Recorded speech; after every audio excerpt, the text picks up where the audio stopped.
அதாவது கல்லறையில் இருக்கிற மக்களை எழுப்பி நியாயத்திற்கு ஊட்டாவதற்கு கொண்டு போவார். அதை இயேசு கிறிஸ்து உவமையா சொல்கிறார். மொத்தம் இது 7வது உவமை. நல்லா கவனிங்க. இந்த 7வது உவமையில கர்த்தர் என்ன கிறிஸ்தாண்டமாக வைத்திருக்கிறான்னு சொல்லி நாம தியானிக்கலாம். நல்லா கவனிக்கலாம். நீங்க நல்லா கவனிக்கலாம்.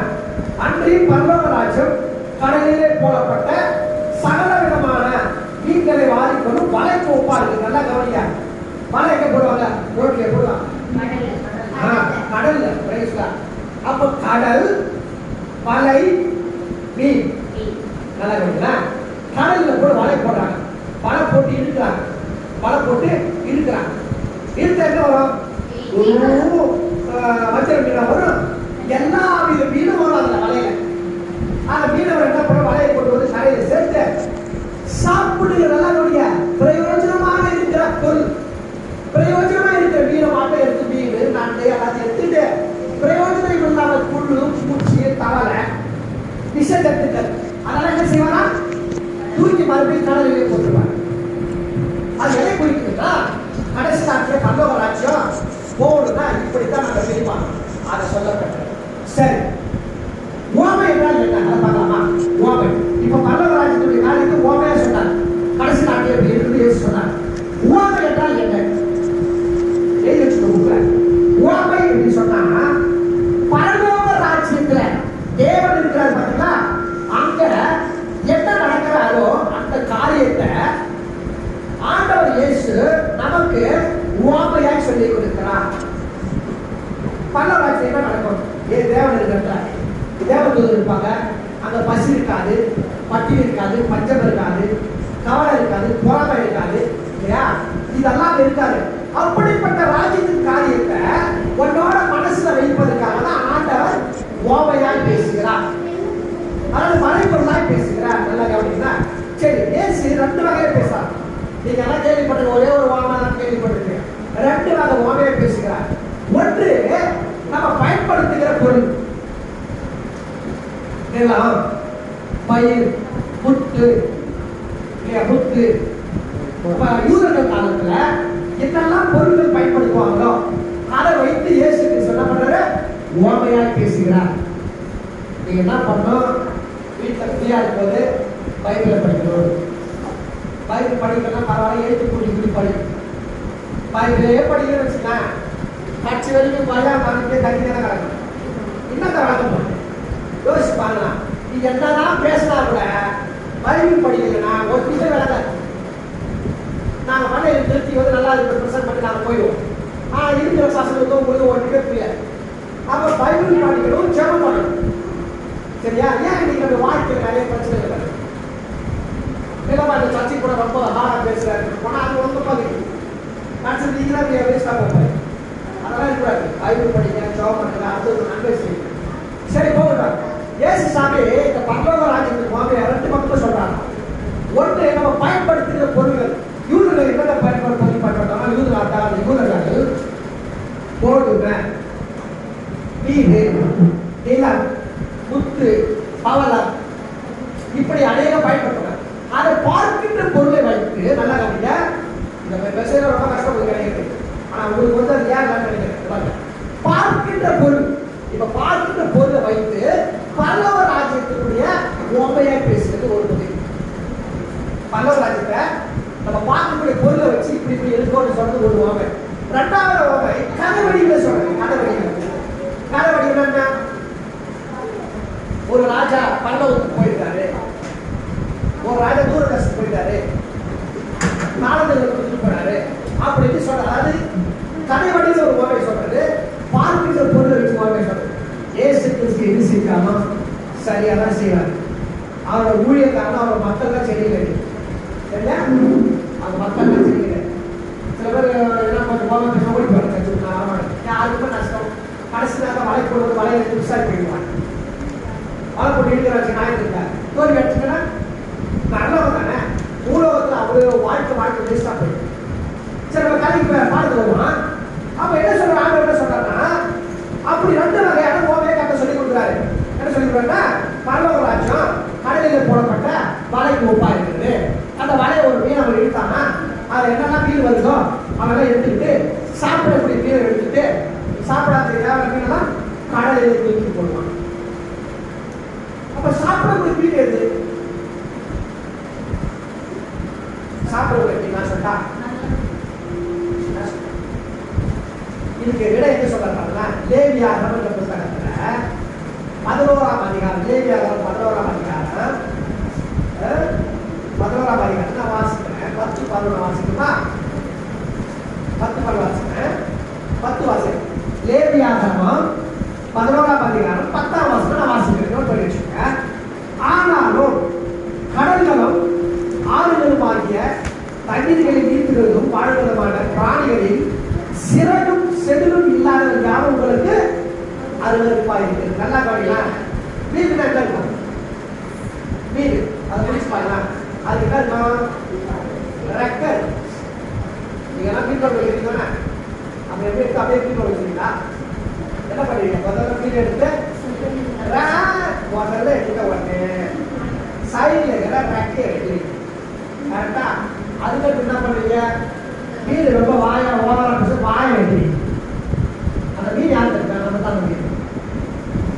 அதான் ஆண்டவர் இயேசு சொல்லுவாரு மத்தேயு புத்தகத்துல பேதுருவை பார்த்து, எப்பா பேதுரு, இந்த நாள் வந்து நீ மீன்களை பிடிக்கிறார்கள் அப்படின்னா இந்த நாள் வந்து மனுஷரை பிடிக்கிறார்கள். யார் சொன்னாரு? பேதுரு மீனவர். அவருக்கு அழகா சொல்றாரு ஆண்டவர். அவர் மொழியிலே எல்லாம் அவர் மொழியிலே சொல்லுவார். பேதுரு மீன் பிடிக்கிற பேதுரு, இந்த இவ்வளவு நாள் மீனை பிடிச்ச, இனிமேல் யார் பிடிக்க போறா? மனுஷனை பிடிக்க போற. அப்ப மீனா யாரு? அப்ப நம்மளுக்கு முதல்ல என்ன பண்ணணும்னா மீனை பிடிச்சு மீன் கொடுத்தாங்க என்ன செய்வான்? முதல்ல வாயை வெட்டுவோம். வாயை வெட்டலாமா? அதிகமா பேசுற வாயை வெட்டிடலாமா? வெட்டிடலாமா? வெட்ட விடக்கூடாது. வாயை வெட்டினாதான் நோயே வராது. தெரியுமா உங்களுக்கு? வாய் இருந்தாலும் நோய் வரும். எவெல்லாம் ஓவரா பேசுறானோ அவனுக்கு நோய் வந்துடும். வாயை சும்மா இருக்கு.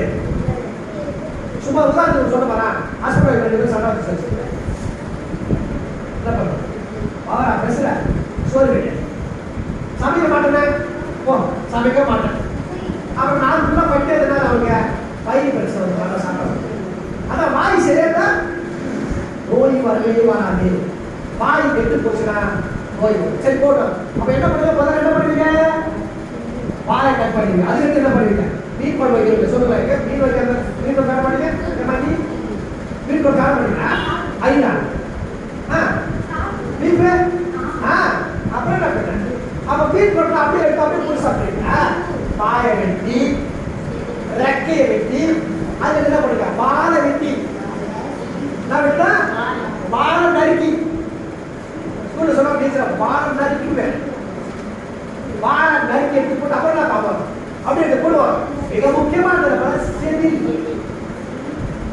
பெறாரு பெறாரா? அதுக்கு என்ன பேரு? செதில். அதெல்லாம் நீங்க சப்ஜெக்ட் எடுப்பாங்க. நீங்க எல்லாம் எவ்வளவு செதில் பண்ண பண்ணிருக்கீங்க? உங்களுக்கு எல்லாம் செதில் நீங்க படிச்சான்னு பார்க்க போறோம். எல்லாரும் சேர்த்தான். பாஸ்டர் எல்லாரும் சேர்த்தாங்க. செதில் செதில் நீக்கப்படாம லாக்கே இல்லாம ஒரு சபையில் பேசும்போது ஓவரா பேசுறது பாஸ்டர் செதில் என்ன தெரியுமா? ஒழுங்குற பத்திர பேசி பேச விட மாட்டாங்க. அப்புறம் நாங்கள் சொல்றாங்க மெசேஜ் மட்டும் வந்துட்டோம்னா என்ன பாயிண்ட் ஆகணும் யாருக்கு தான் வரல. சரி ஓகே. அப்ப என்ன பண்ணுவோம்? செதில் செதில என்ன பண்ணுவோம்? முதல்ல சாம்பல் போட்டு அந்த போல சாம்பல் போட்டு எதோ போட்டு பண்றோம். போட்டு நல்லா சொல்லிட்டு சொல்லிட்டு சொல்லிட்டு என்ன கிடைக்கும்? நல்ல மீன் கிடைக்கும். அது அந்த மீன் பேர் என்னமா?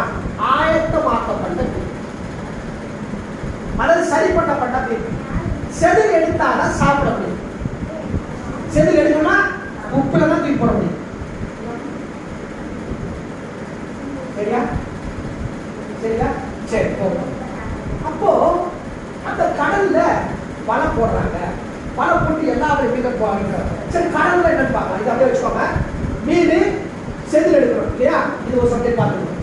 கடல்ல என்ன? கடல் தானே வலை போடுறாங்க. கடல்ல குட்டை வாங்க. குட்டெல்லாம் காய்ச்சி இல்ல குட்டை காய்ச்சி கடல். ஏன் கடல்ல வலை போட்டாங்க? கடல்ல என்ன? தண்ணீர் தான். என்ன தண்ணீர்? பார்க்கலாமா? தண்ணீர் என்பது உள்ளதான் ஒரு வசனம் வாசிக்கிறேன். வெளிப்படுத்துற விசேஷத்துல நோட் பண்ணி வச்சுக்கோ. வெளிப்படுத்துற விசேஷத்துல 17ஆம் அதிகாரத்துல 15 நான் வாசிக்கிறேன். வெளிப்படுத்துற விசேஷம் 17ஆம் அதிகாரம் 15ஆம் வசனத்தை நான் வாசிக்கிறேன். சீக்கிரம் நான் முடிக்கிறேன். வாசிக்குமா? 17-15. பின்னர் அவன் என்னை நோக்கி, அந்த வேசி உட்கார்ந்து தண்ணீர்களை கண்டாயே. நம்ம என்ன பார்த்து கொண்டிருக்கிறோம்? கடல் தண்ணி கொடுத்து பார்க்கிறோம். அந்த வேசி உட்கார்ந்து இருக்கிற தண்ணீர்களை கண்டாயே, அவைகள் ஜனங்களும் கூட்டங்களும் ஜாதிகளும் பாஷைக்காரர்களும். நோட் பண்ணீங்களா?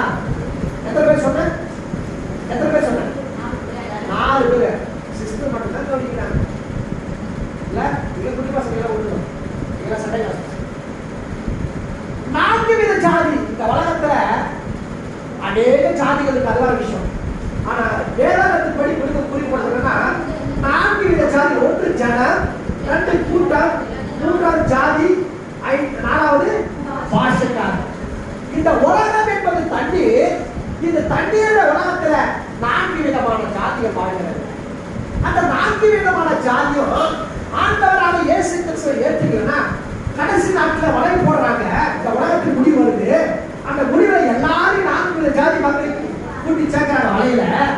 வலை என்பது என்ன? வசனம் அர்த்தம். வசனம் வலை என்ன? வசனம். அந்த வசனத்தை கூட்டி சேர்க்கிறாங்க.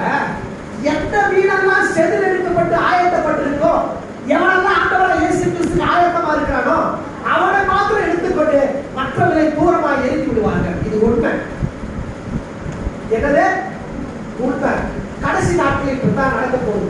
இப்படித்தான் நடக்கும் என்று ஆண்டவராக இயேசு கிறிஸ்து உனக்கு எனக்கு இல்ல, எல்லா வித மதத்தாருக்கும் எல்லா வித மார்க்கத்தாருக்கும் மனுஷனா போட்ட அத்தனை பேருக்கு இந்த சட்டம். எல்லாம் சொல்லுவாங்க, என்ன அவங்க காப்பாற்றுவாங்க, எனக்கு இந்த காலத்தில் காப்பாற்றாங்க. சும்மா காரணம். இயேசு தெளிவா சொல்லிட்டாரு, இந்த உலகத்துல 4 வித ஜாதி வாழ்வு. 4 வித ஜாதி எட்டையாவது ஏற்றுக்க போகுது. 4 வித ஜாதி நான் மீனாதான் பாக்குறேன். அந்த மீனை பிடிச்சு வந்து எனக்கென்று ஆராய்ச்சி எடுத்து அந்த செதில எடுத்து போட்டு எனக்காக பயன்படுத்திக் கொள்றேன். அவன் யாரும் வரமாட்டாங்க. ஆனா முடிவு எப்படி நடக்குதுன்னா அவர்களுக்கு பாதாளம் என்று சொல்லுகிறான். படிக்கிற பயணம் இல்லை. இன்னைக்கு உலகம் போக்குற வாங்குறேன். ஒருத்தரை ஏமாத்துறது, ஒருத்தரை வெட்டி சாப்பிடுறது, ஒருத்தரை குழப்பம் இருக்கிறது, இப்படிதான் உலகம். அத்தனை பேருக்கும் என்ன கண்டனை சொன்னா வலையில இருந்து மீனை தூக்கி போடுவாங்க. இப்போ கடல் வலையில மீனை தூக்கி போட்டா என்ன நடக்கும்? நாய், பேய், கழுகு, காகம் எல்லாம் வந்து அதே மாதிரி தான் கடைசி நடக்கும். இயேசுவை ஏற்றுக்கொள்ளாதவருக்கு வெளியே வலையிலிருந்து தூக்கி போடப்பட்டது. இயேசுவை ஏற்றுக்கொள்ளப்பட்டு பிலாஸ் எடுக்கப்பட்டு செதில் எடுக்கப்பட்டு ஆயத்தமாக்கப்பட்டது. எவ்வளவு அழகா ஆண்டவர் சொல்றார். அப்புறம் எந்த மீன் இருக்கணும்? செதில் எடுக்கப்பட்ட மீனா இருக்கணுமா அல்லது செதில எடுக்க விடாம ஒரு மீனா இருக்கணுமா?